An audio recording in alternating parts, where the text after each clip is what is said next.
상급지는 계속해서 오를 거로 봅니다. 이제 전 세계 부동산 시장에 내어지는 거죠. 그래서 아마 한국의 정책만으로는 강남 집값 점점 못 잡게 될 것이라고 예상을 합니다. 근데 나머지 지역은 다른 문제인 거죠.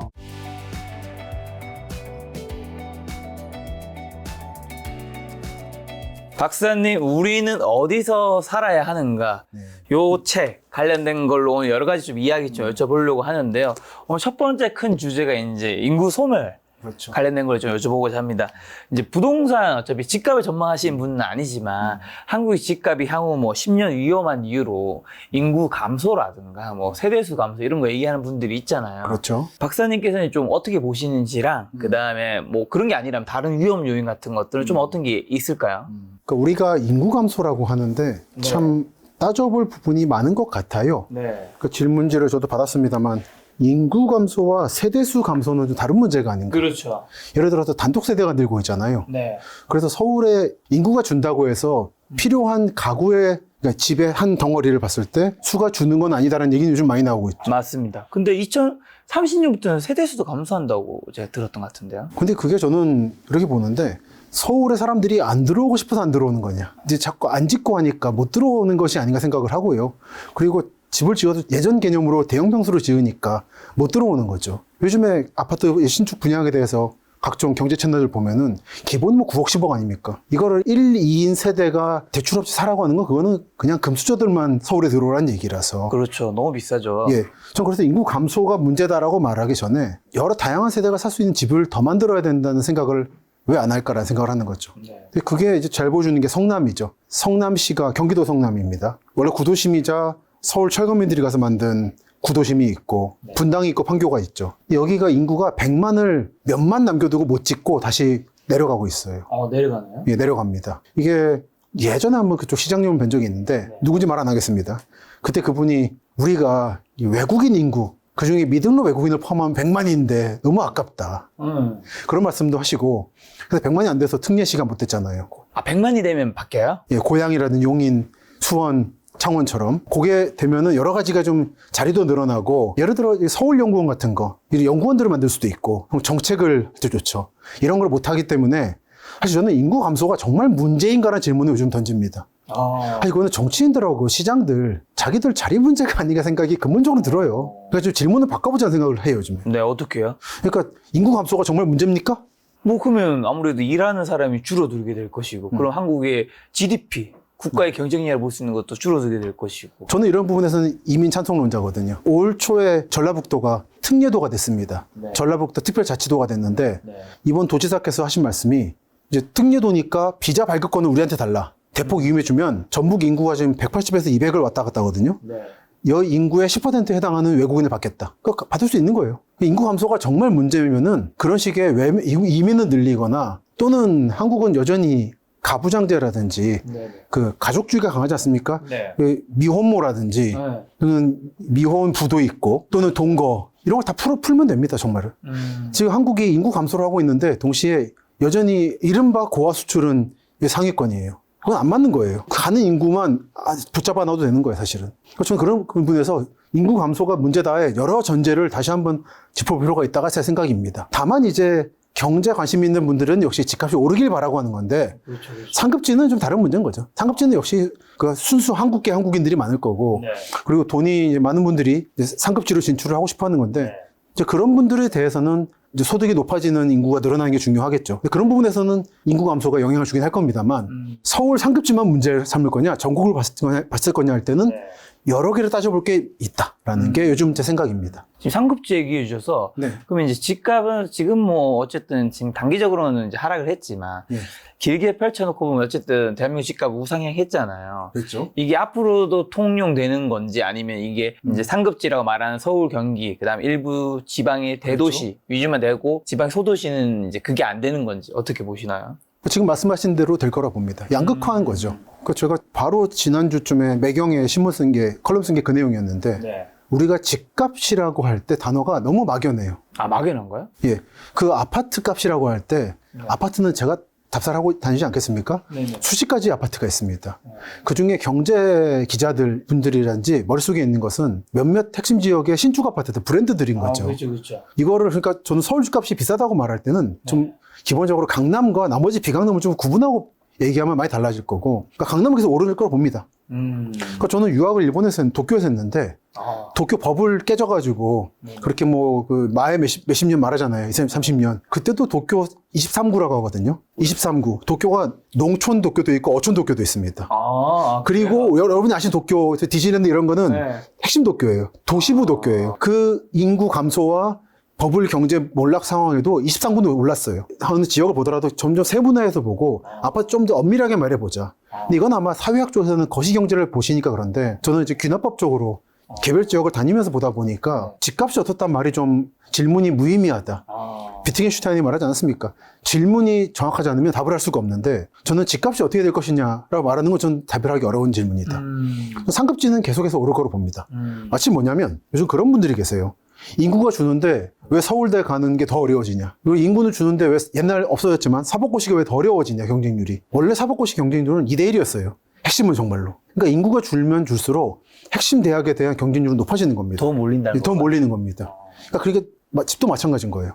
상급지에 대한 수요는 계속 커질 거고 한국은 글로벌 경제에 점점 편입이 되고 있기 때문에 런던이나 파리, 뉴욕, 도쿄처럼 이제 전 세계 부동산 시장에 내어지는 거죠. 그래서 아마 한국의 정책만으로는 강남 집값을 점점 못 잡게 될 것이라고 예상을 합니다. 근데 나머지 지역은 다른 문제인 거죠.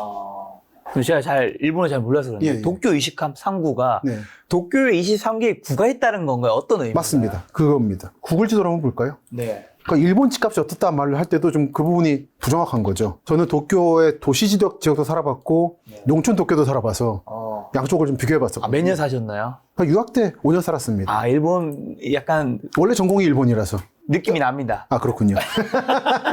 뭐, 이제 이게 도쿄인데. 네네네네. 여러분이 아시는 도쿄는 여기죠. 일본 텐노 살고 있고, 시부야 있고, 신주쿠 있고. 시부야 스크램블. 그렇죠.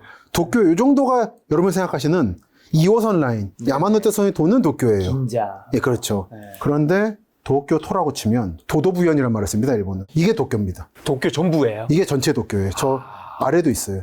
여기 어촌 도쿄. 여기도 있어요. 표시돼 있네요? 예. 이것도 도쿄에 속하는. 여기까지, 태평양까지 도쿄예요. 특이하네요. 바로 밑에는 도쿄가 아닌데, 저 밑에 떨어진 섬은 도쿄네요? 그러니까 이제 도쿄 어민 이민들이 가가지고 개척한 섬들이라 거의 저희 사이판까지 도쿄예요. 이거 이제 섬은 빼고 좀 극단적이니까. 도쿄라고 할 때 일본 사람들 머릿속에는 여러분이 생각하시는 바글바글한 도쿄가 있고 산촌인 도쿄까지 포함해서 도쿄라 생각을 합니다. 특히 이제 신흥 거주지 지역은 이 라인들 오기쿠보, 기치조지는 많이 들어보셨을 거예요 아마. 각종 영화나 음악 밴드 같은 거. 무사치 사카이, 고쿠분지 다 유명한 그 교외 도시들입니다. 한국어로 말하면 판교 동탄 느낌이에요. 그 타치카와 있고 요 라인들까지 포함해 도쿄고, 근데 보면은 제 책에서 말씀드리는 게 그건데 요 라인으로 해서 평지 15분 내외 거리는 아마 불패일 겁니다. 일본이 망하지 않는 한. 앞으로도요? 네. 그러니까 뭐냐면 인구가 준다고 해서 도쿄 인구가 주는 게 아니고 한국의 인구가 준다고 해서 서울 인구가 주는 게 아니에요. 제가 요즘에 얘기를 많이 하는 게, 저는 고향에 살다 보니까 그 근처에 일산신도시 살고 있거든요. 그 위에 운정신도시를 종종 갑니다. 그때 지인들하고 그런 얘기를 해요. 여기까지 왜 아파트를 만드냐 사람들이 합니다. 여기 찰까 하는데 저는 한국이 딴 데가 인구 다 없어져도 여기까지 찰 거다 아마. 전체 인구하고 대서울이라 말하는 수도권 인구 그리고 서울 핵심 지역 인구는 각각 구분해서 봐야 된다. 그래서 그 버블 깨진 뒤에 요 사이타마도 부촌이거든요. 말하자면 분당 같은 데인데 여기까지 포함해서는 집값이 떨어지지 않았어요. 아파트 값이. 그리고 그 버블 깨진 시점에서도 롯본기 힐즈 같은 거. 한국어로 말하면 타워팰리스의 원형 같은? 계속 올랐죠. 그런 건 대충 이제 요 야마자선 아래쪽이고 안쪽이고, 저는 예전에 요 동쪽에 서민 동네 살다가 서쪽에 이제 산이 많이 보이는 이쪽에 살았습니다.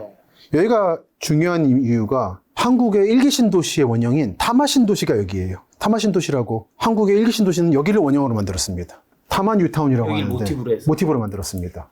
타마 뉴타운 이렇게 한 덩어리예요. 살리오 퓨르랜드라고 키티 테마파크가 있어서 유명합니다. 여기가 가보면은 공원도 잘 돼 있고 사진 일일이 안 보여드리겠습니다만 보면 꽤 산악 지역이죠.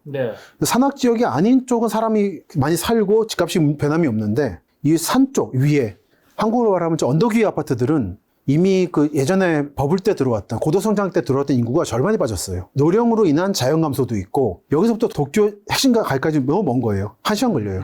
그러니까 돈만 생기면 이사 가버리는 겁니다. 그래서 제가 요 근처에 살았던 이유가 한국의 주공에 해당하는 UR이라는 데가 들어갔었는데 얼번 뭐 하는 그것도 외국인 젊은 인구가 가서 거기 노년 인구가 융화해서 지역 지자체를 살려라라는 차원에서 받았던 거예요. 그런데 제가 살았을 때 이미 그 언덕위 아파트였는데 절반이 인구가 없었고 옆집도 없었고 도민은행이라고 있었는데 도쿄도에서 만든 그 은행 폐점됐고 제가 그 앞에 슈퍼에서 알바를 했었는데 유학 끝난 다음에 그 슈퍼도 문 닫았고 네. 정육점도 문 닫고 네. 하나하나 문 닫아가는 게 보이는 근데 그 도쿄의 타만 뉴타운 아파트 값하고 네. 롯본기 힐즈 아파트 값을 묶어가지고 네. 일본 집값 어떻다고 말하는 것은 저는 그냥 의미가 없는 질문이다. 그거는 이제 통계원에서만 의미를 갖는 질문이 아닌가 생각합니다. 네. 그래서 이제 상급지는 네. 저는 불멸이라고 봅니다. 일본이 이제 버블이 무너지고 이제 집값이 굉장히 떨어졌다는 것들은 일본의 그냥 도쿄, 평균? 평균인 평균이 그런 거고 네. 제가 유학했을 때가 한참 이제 버블이 깨지고 몇 년 지나서 네. 심각해진 상황이어서 그러다 보니까 자민당이 무너지고 처음으로 민주당 정권이 들어왔던 시절이거든요. 일본 민주당입니다. 네. 근데 그런 상황에서도 도쿄 23구 지역은 불패였던 거죠. 근데 그게 그거보다 한국의 지금 강남 지역 집값이 더 비싸서 차라리 일본에 투자하시라는 얘기가 그때 나온 거고 그러니까 한국의 인구 아파트가 급상승한 거죠. 강남 지역은. 요게 제가 살았던 아파트 단지인데 이게 아파트 단지가 있다고? 아파트 단지 저 위입니다. 아, 여기 위에 있구나. 이게 지하철역 다카하타 후도라는 역에서 걸어서 이미 10분 정도 거리에 와서 이제 이 언덕을 한참 올라가면 네. 저 들어가면 제 집이 있었습니다. 네. 그러니까 걸어가면 30분 거리예요. 버스로만 다닐 수밖에 없는데 장이라도 보려고 그러면은 버스값이 비싸거든요, 일본이. 교통비가. 맞아. 한국은 교통비가 싼데 네. 그 싸다 보니까 수지가 안 맞아서 아예 노선이 없죠. 그러니까 한국은 차라리 교통비를 올려서 노선을 확충시키는 게 방법이라고 봅니다만 네. 교통요금 인상에 대한 한국 시민의 저항은 대단하기 때문에 네. 아마 아마 저는 이런 지역은 마을버스 같은 게 없어져 버린 상태로 쇠퇴를 맞이하지 않을까. 그래서 이 사진을 자주 보여드립니다. 이런데 아파트 지금 많이 짓잖아요, 한국도. 언덕 위에다가.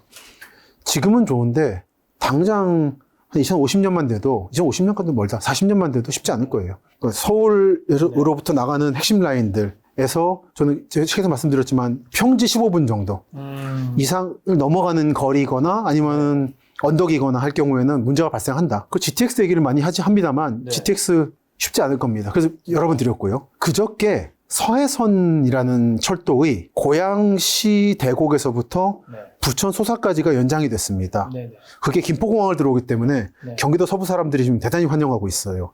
근데 그게 저희 PD님이 그쪽에서 출근하시는 거 그럴 겁니다. 그래서 되게 단축됐다고 하더라고요. 한 20분 정도. 그분은 20분이고 고향에서 부천 갈 때 그전까지 70분 걸렸어요. 서울을 찍고 와야 되거든요. 서울 중심주의라. 근데 이제는 20분이면 와요. 네네네. 그래서 획기적인데 근데 이제 김포공항이 난리가 났죠. 철도가 5개가 만나요. 그리고 김포 골드라인, 9호선 네. 하나같이 뭡니까? 지옥철이잖아요. 네. 차량 좁고 여러 가지 문제 있어가지고 여기에 서해선까지 더해져가지고 네. 큰일 났습니다. 그저께 개통해갖고 저 그 개통식날 갔는데 네. 이미 차량 증편하자는 얘기가 나오기 시작했어요. 그런데 이제 이게 제가 말하고 싶은 건 그건 아니고 이른바 대심도 차량이라는 겁니다. 뭐냐면 큰 깊이를 가진 네. 대심도 80m까지 가거든요. 처음 탄 분들이 놀라시더라고요. 이렇게 깊이 들어가냐고. 우리가 서울 지하철 2호선, 5호선 우리 앞에 5호선 있지만 네네. 금방이잖아요, 가는 거. 네, 그렇죠. 그거 3-4배 더 내려가야 돼요. 6호선 같은 거 좀 깊잖아요. 맞아요. 깊은 데 있잖아요. 그거 한 2배쯤 됩니다. 그건 이제 여러 가지 이유가 있어서 그런데 네. 앞으로 GTX 그렇게 만들어져요. 뭐 4-50m니까 서해선보다는 덜하긴 한데 뭐 여러분들이 심각한 환승 저항을 느끼시게 될 거예요. 탈 때 너무 깊이 들어가고 그리고 내려가면 열차가 20분에 한 대 온다라는. 저는 그래서 웬만한 GTX 통과 지역은 노였음에도 불구하고 버스로 다닐 거라 생각하고 지금의 GTX에 대한 환상을 가지고 몇 억씩 집값 올리는 사람들은 네. 아마 본인들은 저는 기본적으로 작전 세력이라고 봅니다. GTX가 우리 집 앞에 통과하니까 네. 집값 몇 억 올려야지 하는 거는. 그거 믿고 뒤늦게 들어가는 분들은 전 상투 잡는 거라고 생각해요. 집 앞에 GTS 노선 개통되면 좋은 거 아닌가요? 근데 그거 타고 어디 갈 겁니까? 어디를 가기 위한 GTX냐? 파주 운정은 중요하다 생각합니다. 네. 열차가 하나도 없거든요. 경의선 운정역이 있는데 네. 제일 끄트머리에 있어요. 네. 지도를 보여드릴게요. 여러분들이 대체로 이런 지도를 보실 일이 없어서 운정역, 2개의 운정역이 나올 겁니다. 한국이 분단 국가라서 이제 접경 지역은 칠하기 때문에 네. 지도로 보여드리면은 이 전체가 운정인데 네. 경의선 운정역은 여기예요. 끝이에요. 그래서 지금 GTX 운정역을 여기 짓고 있습니다. 네. 이거는 영향이 클 겁니다. 여기 분들이 자유로로 출퇴근을 하거나 아니면 운정에서부터 버스 타고 와서 3호선 대화까지 와서 여기부터 다시 내려오거든요. 이거를 해결해주는 차원에서는 의미가 있어요. 근데 강남에서 GTX-A 주변에 사시는 분들이 운전 갈 일이 그리 많을까요? 뭐 많진 않겠죠. 그러니까 저는 의미가 없다고 봅니다. 그래서 일부 여기 외곽 지역 분들에게만 의미가 있는 거지. 네. 우리 앞에 GTX 통과한다고 뭐 뜨는 건 저는 오버고. 네. 다만 이제 GTX가 영향을 주는 것들이 몇 개 있는 게 이제 운정도 그렇고 네. 양주 신도시, 경기도 양주 거기도 참 교통의 오지인데 해결이 될 거고요. 네. 최고로 히트한 데가 이름 들어보셨을 겁니다. 지제라고. 지제라 그러면은 삼성반도체 평택 캠퍼스. 아. 지제요. 바이든 대통령하고 트럼프가 와서 네. 트럼프가 비행기 타고 오다가 저거 그대로 떠다가 미국 가져가고 싶다고 했던 바이든이 한국에 오자마자 들렀던 그 반도체가 지제에 있거든요. 네. 삼성전자 반도체를 믿고 지금 고덕 신도시가 만들어지고 있고 그리고 지제 신도시가 이렇게 만들어지고 있고 그리고 최근에 또 브레인시티라고 평택 북쪽도 개발되고 있고 네. 어마어마한데 이 지제역은 현재 SRT도 서고요. 그리고 이러다 보니까 GTX 1호선과 3호선이 원래 여기까지 안 올 생각이었는데 여기까지 연장하는 걸로 거의 확정입니다. 네. 이런 데들은 파급이 클 거예요. 이건 정말 전적으로 삼성전자 직원분들을 위한 GTX-A화실 겁니다. 네. 여러분들 삼성은 아니신데 가서 사실을 말씀은 안 드릴 건데 조금이라도 관련돼 있거나 연관돼서 장사를 한다거나 한다면은 네. 여긴 한 번 좀 꼭 가보세요. 평택 지제역 역세권이라는 거는 어마어마합니다. 그러니까 이런 데들이 영향이 있는 거예요, GTX는. 근데 뭐 A, C 이런 데들 뻔히 광역버스 많이 다니거든요. 경기도 공공버스 같은 거. 80m 내려가서 뭐 50m 합니다만 내려가서 20분에 한 도는 열차 타고 띄엄띄엄이는 역을 내려서 네. 올라가서 다시 목적지까지 버스 타고 갈 바에는 저 같으면 버스 탑니다. 근데 이런 데들은 서울 외곽 지역에 대규모로 만들어지는 신도시들을 위한 것이다. GTX는 기본적으로. 네. 서울 사람들 집값 올리는 용도가 아니에요. 근데 너무 착각들을 하고 있고 제가 지금 드릴 말씀이 나서시면은 한번 서해선을 타보시기 바랍니다. 80m 내려가는 게 어떤 느낌이신지 아시게 될 거예요. 어쨌든 GTX로 인해서 모든 곳이 이제 좋은 건 아닐 아닙니다. 수 있다는 거예요. 이거는 이제 신도시들을 위한 거죠. 1, 2, 3개 신도시들. 특히 3개 신도시들을 위해서. 네. 자, 그럼 어쨌든 첫 번째 주제인 인구 감소로 인해서 네. 지방 소멸은 지금은 어느 정도 심각한 거고 혹시 위험한 지역은 어디서부터 좀 보이고 있나요? 위험한 지역은 많고요. 네. 아, 맞나요, 벌써? 많죠. 뭐 이미 뭐 인구 10분의 1 떨어진 데도 많고요. 아, 10분의 1이 떨어진대요? 그렇죠. 그 마을 단위로 하면 이미 뭐 없어지는 마을도 많고요. 근데 그게 이제 농촌까지 포함할 경우에는 너무 좀 그렇고 네네네. 도시로 봤을 때도 때. 뭐 인구가 급감한 지역을 제가 일일이 찍어드리는 건 너무 마음이 아픈 일이라 네. 여러 지역이 예전의 인구에 비해서 줄었습니다. 다만 그게 예를 들어 식민지 시대라든지 조선시대 인구에 비해서 더 줄었냐? 그건 아니에요. 많은 지역은 그렇습니다. 그러니까 한국이 지난 몇십 년간 이상하게 인구가 늘었거든요. 네. 그때 인구를 기준으로 생각하니까 다들 인구가 준다고 말하는 건데 저는 일정 부분은 지금 정상으로 돌아가고 있다 생각을 하고 있고 사실은 여기서 대충 멈출 겁니다. 많은 지역은. 예를 들어 다만 그런데 자꾸만 이제 예전 방식으로 인구가 늘 거니까 지금의 구도심 외곽에 신도시를 만들고 그 외곽에 신신도시를 만들어도 감당할 만한 인구가 들어올 거라고 믿으면 망할 겁니다. 근데 많은 도시가 그러고 있어요. 네. 기업도시, 혁신도시를 구도심의 바깥에 신도시의 바깥에 짓고 있어요. 그러다 보니까 그 신신도시는 인구가 좀 늡니다. 근데 이게 느는데 인구가 많은 서울 경기권이나 부산권에서 빼오는 게 아니라 자기 동네 농촌 지역에서 빼와요. 그럼 자기 동네 소도시에서 빼오거나. 그래서 결국은 거기는 저는 이제 몇몇 느는 지역이 있지만 네. 마지막 불꽃이라는 느낌을 받기도 하고요. 또는 예를 들어서 전주나 부산 지역은 전주 부산. 예, 인구가 줍니다. 이게 집값이 비싸요. 아무래도 좀 중심 도시라. 근데 그 영향을 받아서 양산, 김해, 부산 주변에 인구가 늘고 있고 전주 주변에 완주, 김제 인구 늘어요. 네. 그러니까 이게 서로 잡아먹히는 관계에서 인구 느는 곳도 있습니다. 그래서 순수하게 여러 가지 여건이 좋아서 늘고 있는 곳이 두 군데가 있는데 요즘 제가 강조하는 원주가 인구가 늡니다. 원주는 두 가지가 있는데 네. 오른쪽은 혁신도시, 왼쪽은 기업도시가 있어요. 양쪽에 있고 가운데 군부대가 빠지면서 됐고 그리고 경강선이라고 하는 열차, 강릉 가는 열차가 평창 동계올림픽 개최하면서 개통시켰거든요. 원래 예타가 안 나오는 거였는데 네. 올림픽을 해야 하니까 열차를 놔달라. 네. 근데 사실은 아는 사람끼리 얘기는 열차를 놓기 위해서 올림픽을 놓은 게 아니냐는 말을 할 정도로 어쨌든 성공적으로 열차가 놓여서 네. 여러 가지로 지금 조건이 좋습니다. 원주는 선방하고 있고 특히 이제 부동산에서 얘기 많이 나오는 데가 무실동이라는 데거든요. 들어봤습니다. 들어보실 정도니까 여기인데 여기가 시청도 있고 네. 버스터미널도 근처고 종합터미널 그리고 원주역이 옮겨와서 이쪽으로 왔어요. 네. 그래서 이쪽에 현지인들하고 식사를 하면서 얘기를 들었는데 여기가 강원도 부자 동네인가요? 그렇죠. 강원도뿐 아니라 네. 충북 일부는 강원권이거든요. 네. 거기까지 포함한 강원도의 강남이라고. 강원 충북의 강남. 여기서부터 출퇴근하신대요, 그냥. 의사분들이라든지 기업가분들이. 그러니까 이런 데는 서울하고 1시간 거리라서 갈면 갈 수 있는 거리고. 그러면서 주변에 큰 도시 없다 보니까 전체적으로 빨아들이고 있는 거죠. 네, 그리고 혁신과 기업이라고 하는 걸 다 가지고 있고, 또는 비교적 성공적인 혁신 도시로 말하는 게 또 충북 혁신 도시라고 있는데, 이렇게 하면 딱 논 한복판에 갑자기 도시가 나타나죠. 여기가 음성과 진천 절반씩 붙여가지고 만든 도시입니다. 서로 싸우니까 딱 중간에 만들어서 여기는 인구가 늘고 있어요. 근데 여기 인구 늘다 보니까 나머지 지역을 쭉쭉 빨아들이는, 음성과 진천에서 나머지 지역에서. 근데 여기는 그래도 좀 낙관적으로 볼 수 있는 것은 수도권 내륙선이라는 열차가 놓일 겁니다. 판교 동탄 쪽부터 여기까지. 그리고 요즘에 이쪽 지역이 어떻게든지 열심히 해보려고 그래서 기업에 대해서 혜택도 많이 주고 해서 수도권 규제를 피한 기업들이 이쪽으로 실제로 오고 있어요. 그래서 제가 아는 분들 얘기 들었는데 강남 쪽에 집 하나 파셔가지고 여기 빌딩 올려서 잘 살고 계신다고. 그리고 공기도 좋고. 하긴 강남에 아파트 하나 파면 여기 빌딩을 올릴 수 있겠네요. 상가 빌딩을 올려서 속 편하게 살고 계신다고. 그러니까 이런 것도 있습니다. 그러니까 지방이 다 인구가 줄고 있다는 말하는 거는 너무 통계에 오르다. 좀 포인트로 봐야 된다. 그리고 어느 도시가 죽고 있다고 할 때 그 같은 도시가 외곽에다 신도시를 만들고 있을 가능성이 커요. 사실 지주들은 딴 게 어디나 있거든요. 구도심에도 있고 외곽에도 있고. 그러니까 외곽에 만들어도 그 사람들은 손을 안 보는데 그래서 인구가 옮겨가지 않겠습니까? 새로운 아파트에 대한 수요가 있으니까. 그리고 구도심 죽고 나면 재생해달라고. 저는 이거는 그래서 어떤 부분에선 약간의 지방소멸이라는 단어를 이용한 중앙과 지방 정치 사이에 그런 분쟁이라는 느낌도 받긴 해요. 현지에 가보면. 지방에서도 또 다른 지방의 인구를 빨아들이고. 그렇습니다. 그리고 울산이 요즘 동해선이라는 게 개통하면서 부산, 울산이 연결됐거든요. 울산 인구가 급격히 부산으로 가고 있습니다. 부산하고 빨아들이겠네요. 네, 울산보다 부산이 그래도 살기 좋으니까. 근데 부산은 또 젊은 친구가 서울 빠져나간다고 고민이고. 서울은 또 서울에서 경기도로 빠져나가거든요. 서울이 집값이 비싸니까 경기도가 인구가 늘고 있는데.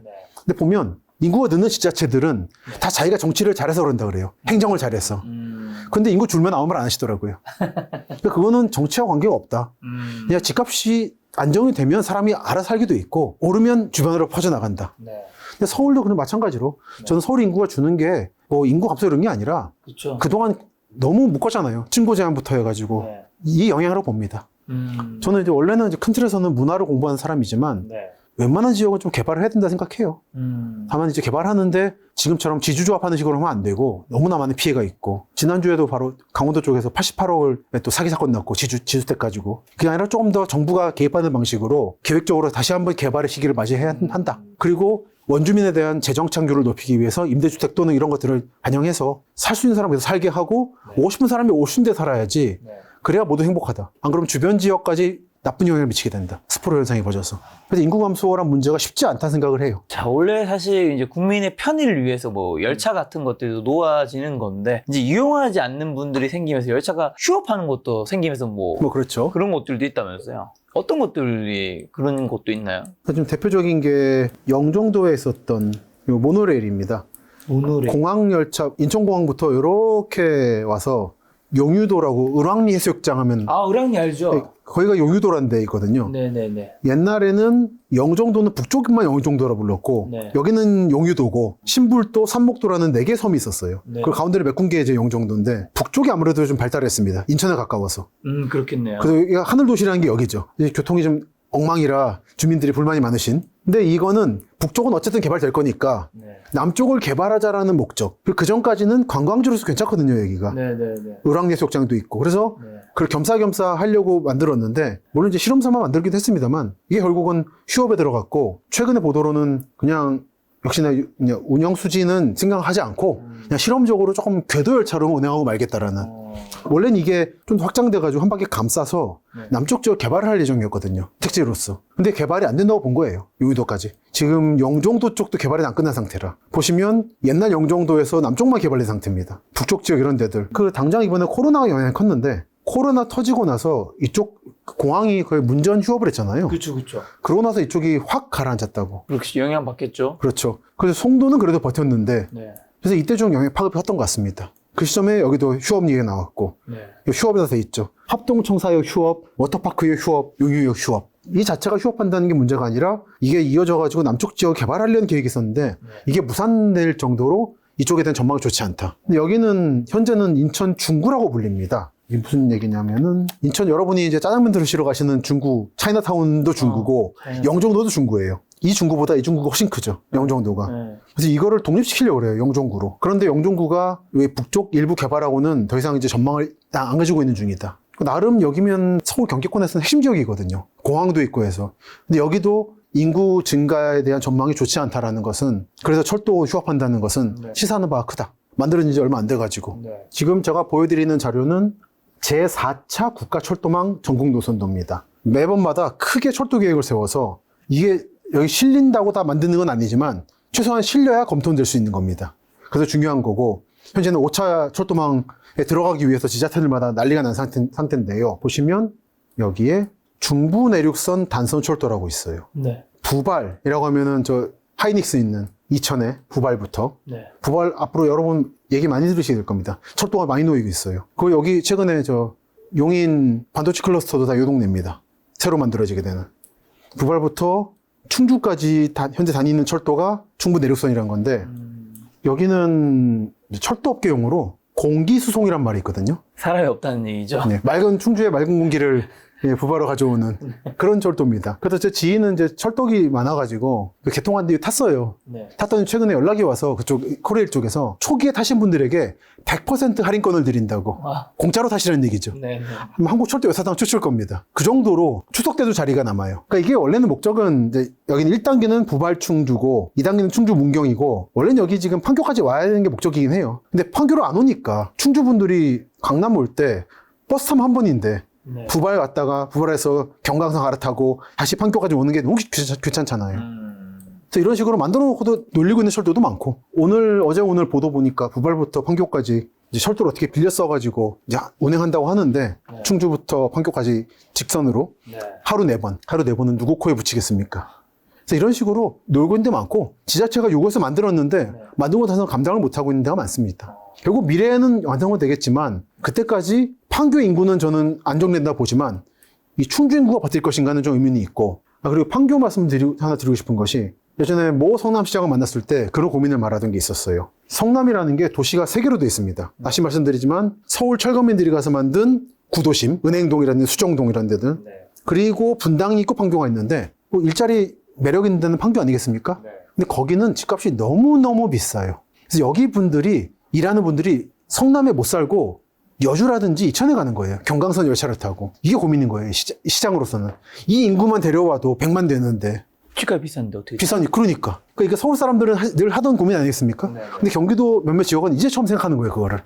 우리가 계속해서 공급을 이제까지 서울에 받는 입장이어가지고 불만도 많고 그랬는데, 우리가 집값이 올라가지고 나가는 현상이 이제 처음 나타나는 거예요. 그래서 그때 이제 성남 구도심 지역을 재건축하고 청년주택 많이 늘려가지고 이 인구를 이끌어주면 좋겠다. 하지만 쉽지 않은 거죠. 그러니까 획기적으로 재건축해야 됩니다, 사실. 근데 그런 의미에서 최소한 친고는 제한을 풀어야 되는데, 저한테 그 말씀하셨던 구청시장님이 동시에 친고 제한에 강력한 옹호자셔가지고 이건 무슨 모순인가 생각을 했죠.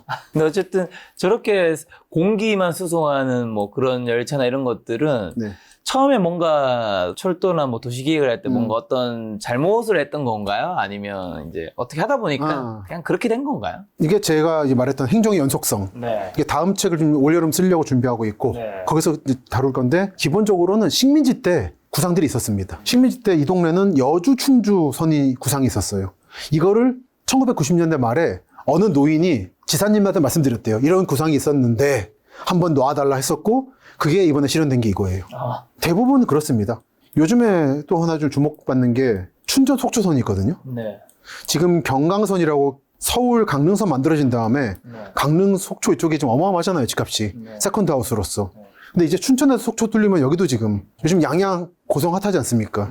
그쪽을 받쳐줄 수요인데, 이 근원을 파고 들어가면 1920년대 일본의 인천에 있었던 일본 상인들이 동해안과 서해안을 연결하는 철도를 만들고 싶다. 그런 얘기를 했었어요. 그게 이런저런 우여곡절 끝에 뒤집어지기도 했다가 결국은 이렇게 실현되고 있는 것이고, 이것도 그런 어떤 의미, 그 의미에서는 옛날에 충주가 잘 나갔습니다. 충청도잖아요. 충주 청주잖아요. 그 시절의 여력을 지금이라도 실현해보고 싶어하는, 지방에 내려가면 그 지역분들의 그 열망은 대단합니다. 놀려도 좋으니까 완성시켜달라, 이거를. 놀려도 좋으니까. 예. 그건 좀 실용적인 측면에서는 아닌 거 아닌가요? 그건 이제 수도권 중심주의인 거죠. 그 결과가 뭐냐면 아니, 결국은 세금이잖아요. 나도 세금 내는데. 뭐 그렇긴 하지만. 그러니까 이제 예타로 따지면은 결국은 수도권만 살아남아요. 아. 그건 또 있습니다, 실제로. 그래서 요즘에 대학 평가할 때 얘기가 그거잖아요. 결국은 블라인드에서 점수 매기면 딱 서울만 살아남는 거예요. 뭐 그게 또 올바른 건 아니니까. 예, 그런 차원에서 이쪽 지역이 발달이 안 했기 때문에 철도를 놓을 필요가 없는 거냐, 네. 철도를 안 났기 때문에 발달을 못한 거냐, 네. 닭과 달걀 관계라 너무 불편한 건 사실이거든요. 네. 그런데 이제 안타까운 것도 있다. 그러니까 지금도 이렇게 점선되어 있는 것들 다 따져가 들어가면 이 라인 대천, 조치원도 일제 때 계획이 있었던 거고, 요건 아닙니다만 대산항선 잔선철도나 네. 성문산단 철도 같은 건 산업철도인데 철도 운행을 거의 안 해요. 만들었는데. 이런 것도 많습니다. 울산항선, 대불산단선 이런 것들은 우리가 공단 만들었고 내가 국회의원 선거도 해야 되는데 산단 철도 인파하겠다. 만들었는데 운행할 화물이 없어요. 그런 것도 많습니다. 그 일부 주제인 그 인구 소멸에서 우리가 좀 중요하게 생각해야 되는 거는 어쨌든 뭐 대한민국 인구가 지금 감소하고 있는 건 맞지만 모든 도시가 소멸 인구가 감소하고 있는 건 아니고 느는 것도 있다. 이제 그 인구를 빨아 들어가는 지역. 그게 제가 말씀드리는 광역권이라는 거죠. 네. 그래서 이런 식으로 저는 아마 재편될 거라고 봐요. 아, 여기 이제 살아남는 예. 주요하게. 예. 그래서 이 대서울권이라는 게 존재하고, 대서울권은 그러니까 면으로 쫙 수도권하고 다른 게, 수도권에서 이른바 수도권이라 불리는 건 경기도거든요. 네네. 거기서도 이천 남쪽 지역은 충북보다 더 시골이에요. 장원 이런 데는. 오히려 그런 데는 수도권 규제 때문에 피해를 봐요. 우리는 경기도란 이름이 있다는 이유만으로 공장도 못 짓지, 학교도 못 짓지. 바로 강 건너에 있는 충북의 음성 쪽이 더 발달하는 거예요. 그래서 이쪽 이천 일부 지역은 차라리 우리 충북 가겠다라고 그런 운동을 벌인 적도 있습니다. 그리고 춘천, 원주, 서산, 당진, 그리고 아산 이런 데들은 KTX와 경강선, 중앙선 이런 라인으로 워프해가지고 서울과 이어져 있습니다. 그래서 면으로 보지 말고 선으로 보자. 교통망으로 이어진다. 네. KTX 천안 아산역을 아마 가보셨으리라 생각하는데 네. 30분 거리입니다. 그러니까 은평구라든지 노원에서 서울역 가는 거리 시간하고 천안 아산역 앞에 살면서 서울역 오는 시간이 비슷하거나 더 이쪽이 짧아요. 그러니까 어느 도시가 이렇다, 어느 지역이 이렇다는 건 의미가 없는 질문이다. 조금 더 핀셋으로 봐야 된다. 근데 핵심은 철도망이고 도로망인 거죠. 그래서 이게 이 지역은 살아남을 것이다. 네. 그리고 서울 산다고 할 때 내가 서울 갈 때 가깝습니까? 뭡니까라는 질문이 의미가 없는 게, 춘천 사람은 서울 동북 지역은 편합니다. 그렇죠. 근데 구로 가려면 힘든 거예요. 엄청 멀리죠, 춘천에서는. 근데 서산 사람은 반대로 예를 들어서 구로동 쉬워요. 네. 근데 동부는 힘들어요. 그렇죠. 그렇기 때문에 이렇게 라인 따라서 피자 조각처럼 쪼개져 있다. 그 서울 사람이 만약에 강남에 산다 그러면은 네. 분당 갈 일이 많지 노원 갈 일은 적을 거예요. 그렇죠. 그 권역이 나눠집니다. 네. 그리고 교통망으로 쭉쭉 이렇게 거미줄처럼 이어져 있어요. 네. 그런 상상을 하시면서 보시라. 그게 제가 생각하는 권위인데, 네. 이건 정치인들이 말하는 권하고 다릅니다. 그분들은 표는 면으로 나오기 때문에 네. 우리 도시가 다 발달해야지인데, 네. 저는 그렇게 도시 시민들을 그렇게 움직이지 않는다는 거죠. 저도 경기도인데 서울에 오고 충청도도 볼 일이 있고 왔다 갔다 하죠. 그리고 이게 지금 대수도권이 그러면 어디서부터 어디까지라는 건가요? 위는 파주 운정까지, 네. 파주 전체가 아니라 밑에는 천안 아산 일부, 그리고 요거는 이제 서해선 열차가 남쪽으로 뚫리면은 홍성까지 나가거든요. 그래서 홍성에 최근에 자주 말씀드리는 게, 홍성 자이 아파트가 올해 12월에 예정돼 있습니다. 네. 여기에 보시면은 장항선 홍성역은 옛날부터 있던 건데 빨간 홍성역이 있어요. 이게 서해선 홍성역입니다. 네. 그저께 개통한 서해선과 같은 거예요. 그러니까 지금 구상은 경기도 고양부터 충남까지 쭉 간다는 거예요. 나중에 철도로 한 번에. 이거 한국의 역사상 아마 최대 규모의 혁명적인 교통이 될 겁니다. 네. 그래서 이게 만들어진다는 전제로 여기 지금은 표시 안 돼 있지만 다 역사권 개발하고 있고요. 이쪽에. 여기 표시가 안 돼 있는데. 네. 그리고 자이 아파트 만들고 있고. 여기 분들은 이게 이렇게 정상 개통한다는 전제로 왔을 텐데 이게 좀 기약 없이 늦어지고 있어가지고 좀 문제가 많습니다만, 어쨌든 늦어도 30년대 초가 되면 홍성부터 서울역까지 1시간이면 옵니다. 여러분 저 강북 번동에서 서울역 오는 시간하고 같은 거예요. 이 절대 거리라든지 서울시라는 걸로 보면 안 되는 겁니다. 망으로 봐야지. 그런 차원에서 말씀드리는 게 대서울권. 두 번째는 동남권. 전 이거를 이제 이쪽 정치인들이 이 얘기 많이 해요. 동남권 메가시티 만들자. 뭐 부울경 연합을 만들자. 근데 이분들은 농촌과 도시를 포함하는 경상남도 또는 남북도 이렇게만 보는데, 저는 이제 도시권으로 이어지는 경북 포항부터 전남 여수 순천까지를 한 권역으로 봅니다. 네. 이걸 잇는 거는 포항과 광양에 있는 포스코죠. 포항 제1제철, 제2제철. 있고 가운데 부산과 창원이 존재하는 이 라인이 왜 존재하는가에 대해서는 책에 말씀드렸습니다만, 네. 기본적으로 여기는 북한에서 제일 멀고 유사시에. 그리고 유사시에는 한국, 일본, 미국 축으로 이어지는 방어축의 핵심에 속해 있는 거예요. 그래서 한화 에어로스페이스가 어디 있습니까? 여기 있잖아요. 그리고 나로 기지가 어디 있습니까? 여기잖아요. 역시 이건 방어 논리가 존재한다는 거죠. 국방 논리가. 창원에서는 박정희 대통령 때 핵무기도 만들었어요. 이건 미국의 감시도 피할 수 있는 곳인 거죠. 이거는 한국의 절대 방어성 같은 느낌. 근데 다만 경상남도로 묶이는 게 아니라 저는 더 이어진다. 이쪽 분들은 순천, 여수, 광양, 여순광이라 부르는데 광주, 목포보다는 이쪽하고도 잘 지냅니다. 진주라든지 하동, 경남 쪽 이쪽 사람들하고. 그러니까 이거는 여러분들이 경상도가 이렇고 전라도가 어떻고 영호남이 어떻고 하는 구조는 보이지 않는 구조인 거예요. 이게 이제 동남권 메가시티. 초록색은 뭔가요? 초록색은 이제 속권. 메가시티까지 부르기는 애매한. 세 번째가 이제 중부권. 질문지에 있었던 제2의 강남이 될 뻔했던 지역. 제 강남이 될 뻔했던. 될 수는 없다는 뜻인가요? 박 대통령이 살아있었으면 됐을 겁니다. 네. 수도를 옮기려고 했으니까. 각종 대학도 일로 옮기려고 그랬죠. 고려대 세종 캠퍼스, 옛날에 서창 캠퍼스가 여기 있잖아요. 세종 쪽에. 원래 박 대통령은 대학을 다 끌고 내려갈 생각이었거든요. 국토의 중심이 여기니까. 그랬으면 여기가 강남이 되는 거고 지금의 강남은 위상과 꺾였을 겁니다. 근데 박 대통령이 죽었고 노무현 대통령이 박 대통령의 계획을 이어받아서 세종을 만들었지만 박근혜 대통령과도 당시 당대표 손잡아서 움직였음에도 불구하고 원래 계획의 절반밖에 실현이 안 됐어요. 3분의 1에서 절반밖에. 그 이상 앞으로 정치권이 할 수 있는 영향이 있을까요? 없을 거로 보는 거죠. 질문지 주신 거에서 재밌었던 게 있었는데 강남보다 살기 좋은 제2의 강남이라는 표현. 저는 강남은 살긴 나쁜데 사긴 좋다 생각합니다. 예, 살기는 안 좋다. 당장 이제 장마니까요. 폭우와 홍수와 가뭄 등이 존재하는 데가 강남인데 그럼에도 불구하고 정치적인 이유로 여기는 중요한 곳이 돼버렸고 그렇기 때문에 여기는 꺾이지 않는다. 다음 꺾일 후보가 세종 요 동네였는데 세종, 대전, 청주 여기가 그 기능을 못 받았기 때문에 박 대통령의 서거와 함께 그럴 일은 없을 것이다. 전 그래서 강남은 아마 한국이 망하지 않는 한 불패이지 않을까. 그렇다고 해서 살기 좋다는 뜻은 아니다.